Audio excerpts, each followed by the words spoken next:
नमस्कार सर्वांना, good morning.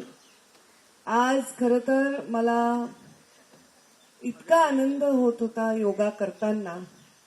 सन्माननीय देशाचे प्रधानमंत्री नरेंद्रजी मोदी यांनी एक अत्यंत सुंदर संकल्पना, जी आपण या जीवनामध्ये रोजची संकल्पना असायला हवी, की जी जगाने आपल्या देशाकडून आज आयुर्वेद योगासारख्या आपल्या संस्कृतीला जगाने स्वीकारला आहे, ती आपल्या देशात कानाकोपऱ्यात प्रत्येकाने करावी।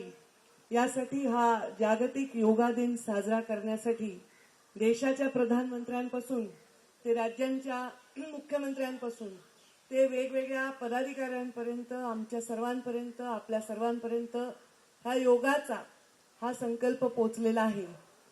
सगळ्यात सुंदर योग मला वाटतं योगाचा योग आपल्याला आलेला आहे, कारण मला नाही वाटत की कुठेही इतका सुंदर निसर्गरम्य ठिकाणी योगा होत असेल।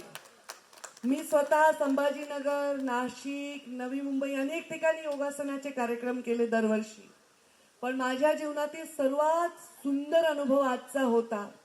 तुम्ही सर्वजण, योजनाताई, आम्ही, आमची गुड्डी, सगळे आम्ही, गुड्डीच म्हणायची सवय सर्व आम्ही जेव्हा आपण वरती आकाशाकडे पाहत होतो ना, ही जी झाडांचा दाट अशी सावली आहे, हिरवीगार ही वनराई आहे, कितीही करोडपती माणूस सुद्धा ही विकत घेऊ शकणार नाही। हे निसर्गाचं सौंदर्य।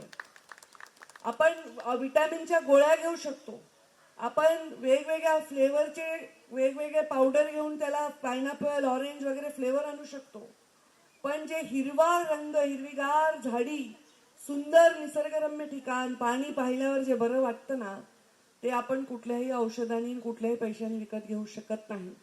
म्हणून पर्यावरण मंत्री म्हणून मी आज एक झाड सुद्धा इथे लावणार आहे।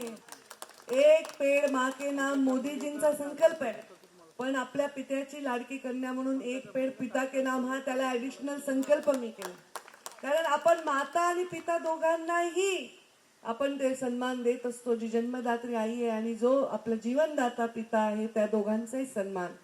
तर त्यामुळे आम्ही हे वृक्षारोपण करतोय। आमचे मुख्यमंत्री देवेंद्रजी फडणवीस यांचा संकल्प आहे 300 कोटी वृक्ष लावण्याचा। तुम्ही प्रत्येक जण रोज, मी आवाहन करीन, तुम्ही या देशाचं, जगाचं पर्यावरण चांगलं राहण्यासाठी तुमच्या वाढदिवसाला झाड लावा, तुमच्या घरामध्ये सुख असेल, लग्न असेल, चांगला सोहळा असेल, तुम्ही वृक्षारोपण करा। तुमच्या घरात जर कोणाला तुम्ही गमावलं असेल तर त्यांच्याही नावाने दरवेळी त्यांच्या पुण्यस्मरणाच्या दिवशी वृक्ष लावा, जेणेकरून बाहेरचं पर्यावरण छान राहील। आतलं पर्यावरण, आपल्या शरीरातलं, खास करून इथे महिलांची संख्या आहे, महिला मोर्चाचा कार्यक्रम आहे, महिलांची संख्या आहे, महिलांचं पर्यावरण खूप बिघडतं एका वयानंतर आणि कोणीच समजून घेत नाही। सगळे आपल्याला म्हणतात चिडचिड करते, किटकिट करते, म्हणून हिणवलं जातं। मुलं पण म्हणतात, घरात नवरा पण म्हणतो, आपल्यापेक्षा वयोवृद्ध माणसंही म्हणतात, पण आपल्या शरीरात काय चाललंय ह्याची जाणीव त्यांना नसते। ती आता जाणीव असायला पाहिजे।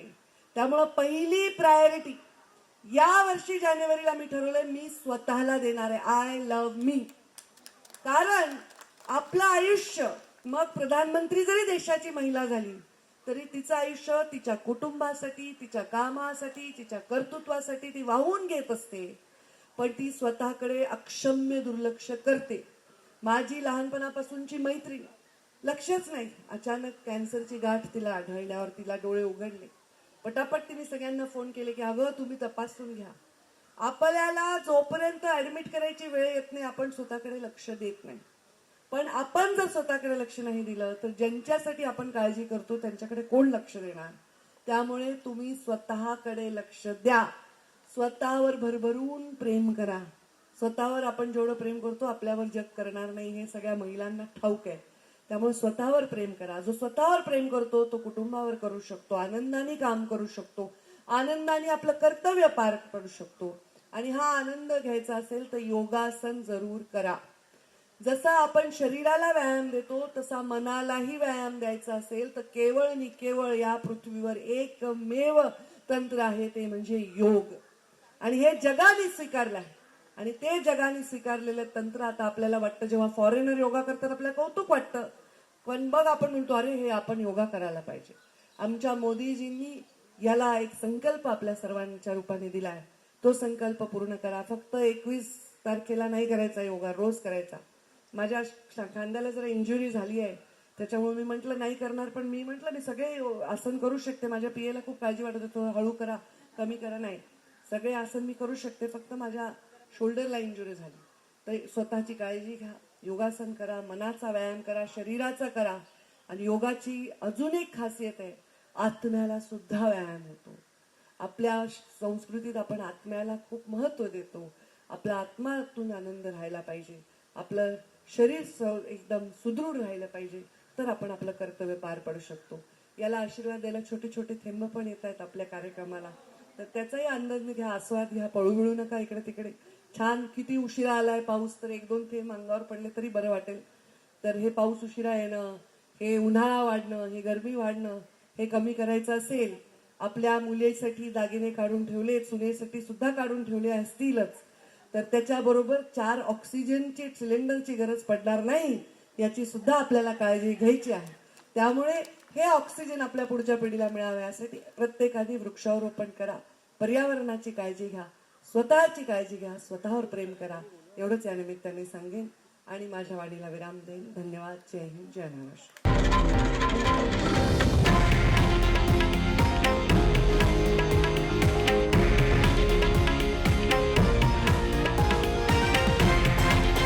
हे आहे देशातील नंबर 1 न्यूज नेटवर्क आणि आपण पाहत आहात TV9 मराठी, एकमेव.